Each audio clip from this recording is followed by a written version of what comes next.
Frank, I look at two periods of time. The initial universe, which was virtually uniform, not totally, but virtually uniform, very simple.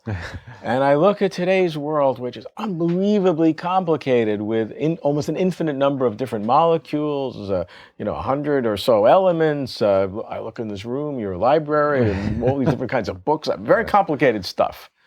How do you go from the simplicity of the universe in its early stages to the enormous complexity we have today? I think there are three fundamental causes of all the complexity we observe in the universe. One is that even simple equations, and specifically the equations that we believe govern fundamental physics and cosmology, can have very complex solutions. And the solutions can be very sensitively dependent on the precise initial conditions. Secondly is the fact that the world is governed by quantum mechanics. And that gives uncertainty that the sensitivity to initial conditions can work on. And it also makes the world enormously large based on wave functions rather than particular objects in space, which means that even if the equations of the whole are simple for the whole wave function, you only get to see part of it, and that can lead to apparent complexity. And then finally, a generalization of that observation is that many of the predictions that you can easily make from the fundamental equations regard average properties or statistical properties of everything, large regions of the universe, or many solar systems, many galaxies.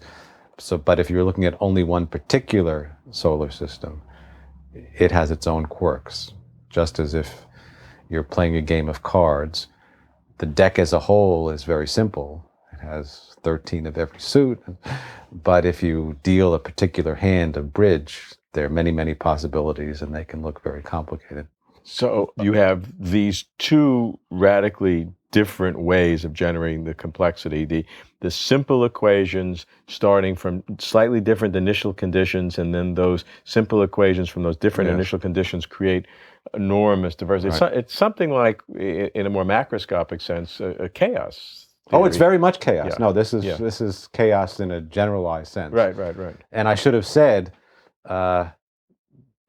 all these things work together. So, for instance, quantum mechanics gives you fluctuations, a level of uncertainty.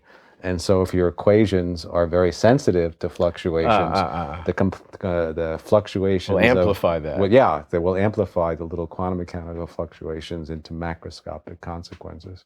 So actually, I was very proud of this insight when I thought of it. I, as far as I can tell, all the complexity in the world can be traced to these three causes. Okay, you mentioned two. No, quantum mechanics, sensitivity to initial conditions, and partial view. Okay, so let's I want to be very clear on this. Yes. How do we distinguish partial view from the quantum mechanic wave? Well, that's one instance of a partial view. We view part of a quantum mechanical wave function, not the whole. But also, for instance, we inhabit one particular solar system.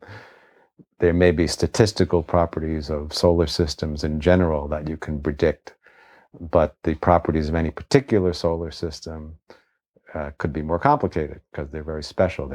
You sample the statistics only once, you don't get the full picture. So in generating something like this Earth, how, or take any phenomena, how would you use all three of these to linearly go from something simple to something complex? How would they integrate together? Okay, so we start with the early universe, which is quantum mechanical, so it has little fluctuations to begin with. Those get spread out perhaps by inflation to vast scales. Then they get amplified by gravity and form instabilities. So things fragment into little pieces.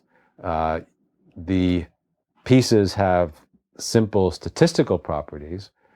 So the ensemble sort of is something we can predict its average properties, but each particular realization can be very complicated. So that's how the three work together. Right? That's because, well, that's how the three work together very concretely.